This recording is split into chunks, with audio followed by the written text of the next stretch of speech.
வணக்கம் நண்பர்களே.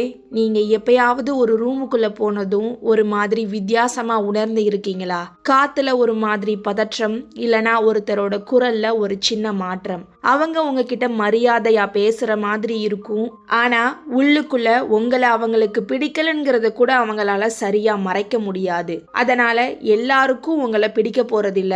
வாழ்க்கை அப்படித்தான். அப்போ என்ன செய்றீங்க? நிறைய பேர் பேசி பேசியே மற்றவங்களுக்கு தங்களை பிடிக்க வச்சிடலாம்னு முயற்சி பண்ணுவாங்க, விளக்கம் கொடுப்பாங்க, தங்களை தற்காத்துக்க பார்ப்பாங்க, இல்லனா இன்னும் அதிகமா முயற்சி செய்வாங்க. ஆனா அது எப்போதுமே வேலைக்காகாது.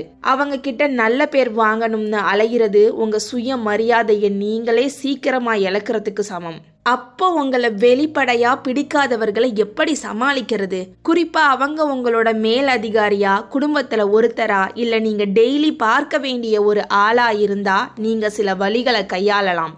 அதைத்தான் நான் உங்களுக்கு இப்ப சொல்லி தர போறேன். மொத்தம் 10 வழிகள் இருக்கு. குறிப்பா 10ஆவதா நான் சொல்ல போற விஷயம் ரொம்ப முக்கியமானது. அது உங்க வாழ்க்கையவே மாத்திடும். அதனால கடைசி வரைக்கும் பாருங்க. ஆச்சரியமான விஷயம் என்னன்னா, நீங்க எவ்வளவுக்கு எவ்வளவு அவங்க கிட்ட நல்ல பேர் வாங்க நினைக்கிறீங்களோ அந்த அளவுக்கு நிலைமை இன்னும் மோசமாயிடும். ஒரு காலத்துல என்னோட வாழ்க்கையில அப்படி ஒருத்தர் இருந்தாங்க. நான் பேர் சொல்ல விரும்பல, ஆனா அவங்கள பாக்குற ஒவ்வொரு தடவையும் என் உடம்பு உஷாராயிடும். நான் சரியா பேசணும், அமைதியா இருக்கணும், எந்த பிரச்சனையும் வராம பார்த்துக்கணும்னு முயற்சி பண்ணுவேன். ஆனா நான் எவ்வளவுதான் இறங்கி போனாலும் அவங்க என்ன மட்டமா பேசுவாங்க, இல்லனா கண்டுக்கவே மாட்டாங்க. அப்போ நான் ஒரு விஷயம் செய்ய ஆரம்பிச்சேன். ஒருவேளை நீங்களும் செஞ்சிருக்கலாம். அவங்க கிட்ட பேசி முடிச்சதும் நடந்த எல்லாத்தையும் மனசுக்குள்ள திரும்ப திரும்ப ஓட விட்டு நான் என்ன சொல்லி இருக்கணும்னு யோசிப்பேன். நான் அவங்க கிட்ட ஏதாவது பிரச்சனையான்னு கேட்டா எல்லாம் நல்லா தான் இருக்குன்னு நடிப்பாங்க.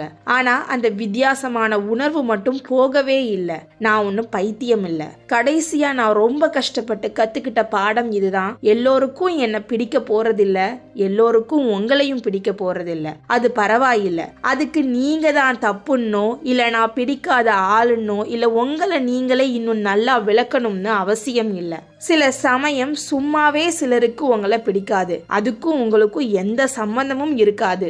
மனக்காயத்தோட வளர்ந்தவங்களுக்கு மனசுக்குள்ள ஆழமான ஒரு நம்பிக்கை இருக்கும். ஒருத்தருக்கு உங்களை பிடிக்கலனா அதுக்கு நீங்க தான் காரணம்னு நினைப்பாங்க. இத நீங்க தான் சரி செய்யணும்னு நினைப்பாங்க. நீங்க இன்னும் கொஞ்சம் அன்பா, புத்திசாலியா, ஒல்லியா, பார்க்க நல்லா, அமைதியா, கனிவா, அழகா இருந்தா அவங்க மாறிடுவாங்கன்னு நினைப்பாங்க. ஆனா அது போய். அது உங்க கூட ஒரு தொடர்புக்கே விரும்பாத ஆட்களை சந்தோஷப்படுத்த நினைக்கிற ஒரு வலையில உங்களை சிக்க வைக்குது. ஆக இப்போ மாற வேண்டிய நேரம். உங்க வேலை எல்லோரையும் உங்களுக்கு பிடிக்க வைக்கிறது இல்ல. உங்க வேலை உங்களை நீங்களே நிதானமா வச்சுக்கிறது, நீங்களா இருக்கிறது, உண்மையா பேசுறது. ஏன்னா நீங்க நிதானமா இருக்கும்போது அதை மற்றவங்களால உணர முடியும். யார் உங்க கூட உண்மையா பழகணுமோ, யார் உங்க நேரத்துக்கு தகுதியானவங்களோ அவங்க அதை பார்த்து உங்ககிட்ட வருவாங்க. அப்படி இல்லாதவங்களை பத்தி நீங்க கவலைப்படாதீங்க. சரி, உங்களை பிடிக்காதவர்களை சமாளிக்க நீங்க இப்போ என்ன செய்யலாம்? முதலாவது, அவங்கள கவர முயற்சி பண்றத நிறுத்துங்க. உண்மைய சொல்றேன், நீங்க அவங்களுக்காக நடிக்கிறத நிறுத்தின உடனேயே உங்க நரம்பு மண்டலம் அமைதியாக ஆரம்பிக்கும். அமைதியா இருங்க. மனக்காயம் உள்ளவங்களுக்கு இது சொல்றது சுலபம், செய்யறது கஷ்டம்னு எனக்கு தெரியும். ஆனா தைரியமாகவும் அமைதியாகவும் நீங்களா இருக்கிறது தான் நல்லது. மத்தவங்க கிட்ட நல்ல பேர் வாங்கணும்னு ஓயாம முயற்சி பண்றது தான் கெட்டது. அதுதான் அந்த மனக்காயத்தோட சுழற்சியை திரும்ப திரும்ப கொண்டு வரும். அது ஆபத்தான ஆட்கள் மத்தியில உயிர் பிழைக்கிறதுக்காக உங்களை நீங்களே மாத்திக்க கத்துக்கிட்ட உங்க மனசோட ஒரு பகுதி. ஆனா இனிமே நீங்க அப்படி செய்ய வேண்டாம். நீங்க இப்போ வளர்ந்துட்டீங்க. நீங்களா இல்லாத ஒருத்தரா மாற வேண்டாம். உங்ககிட்ட அன்பு இல்லாம முரட்டுத்தனமா இல்ல மட்டமா நடத்துற ஆட்களுக்காக உங்க சக்தியை செலவு பண்ணாம இருக்கலாம். இரண்டாவது, நடுநிலையா இருங்க. அவங்க கிட்ட கடுமையா நடக்க வேண்டாம். அதே சமயம் ரொம்ப நல்லவங்களா இருக்கவும் தேவையில்லை. இது ரொம்ப முக்கியம். ஒருத்தருக்கு உங்களை பிடிக்கலனா உடனே நாம இன்னும் பாசமா இருந்து சரி பண்ண பார்ப்போம், இல்லனா கோபப்பட்டு எனக்கு என்ன கவலைன்னு விலகி இருப்போம். இந்த ரெண்டுமே உங்களை பதற்றமாக்கி உங்க நிம்மதியை கெடுத்துடும். அதுக்கு பதிலா நடுநிலையாயிருங்க. அவங்க பேச்சுல சிக்காதீங்க. அவங்கள சரி பண்ணவோ இல்ல தண்டிக்கவோ இல்ல அவங்க சொல்ற ஒவ்வொரு வார்த்தைக்கும் அர்த்தம் தேடவோ முயற்சி பண்ணாதீங்க. பேங்க்ல தெரியாத ஒருத்தர்கிட்ட எப்படி பேசுறீங்களோ அப்படி பேசுங்க. மரியாதையா சுருக்கமா உணர்ச்சிகளை காட்டாம இருங்க. உங்க எல்லையை விட்டு கொடுக்காதீங்க. நீங்க அவங்கள தண்டிக்க வேண்டியதில்ல. நீங்க இப்படி நடந்துக்கிறது அவங்களுக்கே தெரியாம பாத்துக்கிட்டீங்கன்னா நீங்க தான் ஜெயிச்சிங்க. உங்க மரியாதையும் உங்ககிட்டயே இருக்கும். மூன்றாவது, நிறுத்தி நிதானமா பேசுங்க. நீங்க கோபத்திலையும் வெறுப்புலையும் இருக்கும்போது உங்க மனசுல உள்ளதை பேசாதீங்க. அது சரியா போய் சேராது. பேசி முடிச்சதும் நீங்களே வருத்தப்படுவீங்க. அதனால உங்களுக்கு கோபம் வந்தா ஒரு நிமிஷம் நிறுத்துங்க. வாழ்க்கையில சில விஷயங்களை தவிர மத்த எல்லாமே நீங்க உண்மையா எப்படி உணர்றீங்க, எப்படி பதில் சொல்லணும்னு யோசிக்கிற வரைக்கும் காத்திருக்கலாம். அப்புறம் தேவைப்பட்டா திரும்ப வந்து சொல்ல வேண்டியதை தெளிவா அமைதியா எந்த ஒரு சீனும் போடாம சொல்லலாம். அதுதான் உண்மையான சக்தி. உடனே கோபப்படுறது இல்ல, உங்களை நீங்களே கட்டுப்பாட்டுல வச்சுக்கிறது தான் உண்மையான சக்தி. நாலாவது, உங்க மனசை மாத்த முயற்சிக்காதீங்க. இது கஷ்டம்தான், எனக்கு தெரியும். குறிப்பா ஒருத்தங்க வேண்டான்னு சொன்னதால ஏற்பட்ட மனக்காயம் உங்களுக்கு இருந்தா இது ரொம்ப கஷ்டம். ஆனா வாதம் பண்ணி ஒருத்தரை உங்களை விரும்ப வைக்க முடியாது. அவங்கள சந்தோஷப்படுத்தியே அவங்க மரியாதையை பெற முடியாது. ஒருத்தர் உங்களை பத்தி என்ன நினைக்கிறாரோ அதை மாத்துற அளவுக்கு உங்களால ரொம்ப நல்லவங்களா இருக்க முடியாது. அத அப்படியே விட்டுடுங்க. அவங்க உங்களை பத்தி என்ன நினைக்கிறாங்கிறது உங்க பிரச்சனை இல்ல. அதை பத்தி நீங்க கவலைப்பட தேவையில்லை. அது ரொம்ப சலிப்பான விஷயம். ஒருத்தர் உங்களை பிடிக்கலன்னு காட்டும் போது அதை குறிச்சு வச்சுக்கோங்க.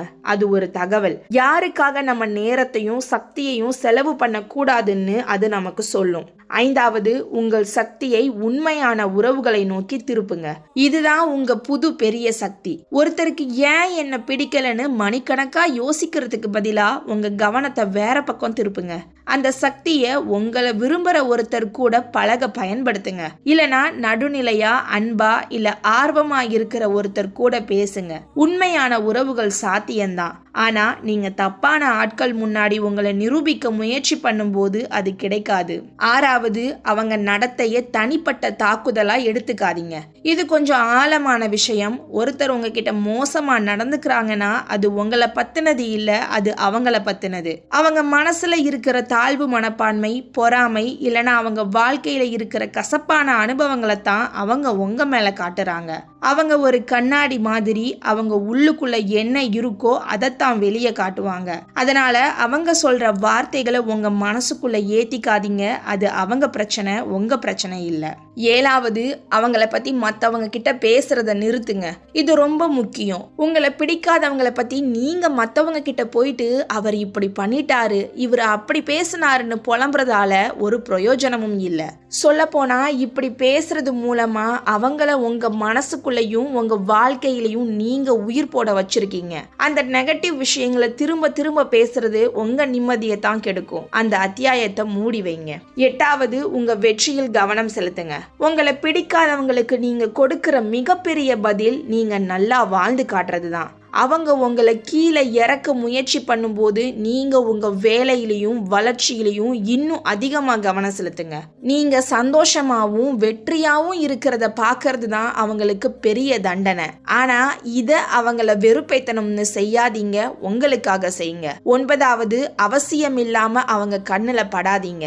ஒரே ஆஃபீஸ்லையோ இல்லை ஒரே வீட்லையோ இருக்க வேண்டிய சூழல் இருந்தால் முடிஞ்ச வரைக்கும் அவங்க கூட இருக்கிற நேரத்தை குறைச்சிக்கோங்க. ஃபிசிக்கலாக தூரமாக இருக்கிறது உங்கள் மனசுக்கு ரொம்ப நல்லது. அவங்க வராங்கன்னு தெரிஞ்சா நீங்கள் வேற வேலை இருக்கிற மாதிரி அந்த இடத்த விட்டு நகர்ந்து போகிறது தப்பே இல்லை. இது பயம் கிடையாது, இது உங்கள் மன அமைதிக்கான பாதுகாப்பு வட்டம். பத்தாவது, இதுதான் நான் சொன்ன அந்த முக்கியமான விஷயம், நிராகரிப்பை கொண்டாடுங்க. ஆமாம், சரியா தான் சொல்றேன். ஒருத்தருக்கு உங்களை பிடிக்கலனா நீங்களா இருக்கீங்கன்னு அர்த்தம். நீங்க யாருக்காகவும் போலியா நடிக்கலன்னு அர்த்தம். எல்லாராலையும் விரும்பப்படுற ஒரு ஆளா நீங்க இருந்தா கண்டிப்பா நீங்க உங்க சுயத்தை இழந்துட்டு எல்லாருக்கும் தலையாட்டிட்டு இருக்கீங்கன்னு அர்த்தம். உங்களை பிடிக்காத சில பேர் இருக்காங்கன்னா நீங்க உங்க கொள்கையில உறுதியா இருக்கீங்கன்னு ஒரு அடையாளம். அந்த சுதந்திரத்தை உணருங்க. எனக்கு கவலை இல்லை அப்படிங்கிற அந்த மனநிலைக்கு நீங்க வந்துட்டீங்கன்னா இந்த உலகத்துல உங்களை யாராலையும் காயப்படுத்த முடியாது. ஒருத்தருக்கு உங்களை பிடிக்கலனா அது சின்ன வயசுல பட்ட கஷ்டங்களை ஞாபகப்படுத்தி ரொம்ப வலிக்கலாம். ஒருத்தர் நம்மளை ஒதுக்குனா கூட இந்த உலகமே நம்மளை வெறுக்கிற மாதிரி தோணும். ஆனா மத்தவங்க உங்களை பிடிக்க வைக்க முயற்சி பண்றதை விட இது உங்களை நீங்களே முழுசா ஏத்துக்க ஒரு நல்ல வாய்ப்பு. எல்லாரையும் சந்தோஷப்படுத்த வேண்டியது உங்க வேலை இல்ல. நீங்களா இருந்தாலே போதும். அதனால உங்களை மதிக்காதவங்களுக்காக உங்க சக்தியை வீணாக்காதீங்க. அதுக்கு பதிலா மனசுக்குள்ள நிம்மதியா நிதானமா இருங்க. நீங்க உங்க கூடவே சந்தோஷமா இருக்கும்போது சரியான ஆட்கள் உங்களை தேடி வருவாங்க. மத்தவங்க என்ன நினைச்சா என்ன, நீங்க நல்லா இருப்பீங்க. இந்த மன அமைதி தான் உங்க வாழ்க்கையை இயல்பா அடுத்த கட்டத்துக்கு கொண்டு போகும். கடைசியா ஒன்று சொல்லிக்கிற நண்பர்களே, உங்க நிம்மதி உங்க கையில தான் இருக்கு. அதை யாருக்காகவும் விட்டு கொடுக்காதீங்க. இந்த வீடியோ உங்களுக்கு பிடிச்சிருந்தா லைக் பண்ணுங்க. யாராவது ஒருத்தருக்கு இது பயன்படும்னு நினைச்சா ஷேர் பண்ணுங்க. உங்க மனசுல என்ன தோணுதோ அதை தயங்காம கமெண்ட் பண்ணுங்க. நான் படிக்க ஆவலா இருக்கேன். இதே மாதிரி இன்னும் நிறைய வீடியோக்கள் பார்க்க நம்மளுடைய சிந்திக்க சில நிமிடம் சேனலுக்கு சப்ஸ்கிரைப் பண்ணிட்டு அந்த பெல் பட்டனையும் தட்டி விடுங்க. அப்போதான் நான் போடுற அடுத்தடுத்த வீடியோ உங்களை வந்து சேரும். சீக்கிரமே அடுத்த வீடியோல சந்திக்கிறேன். நன்றி.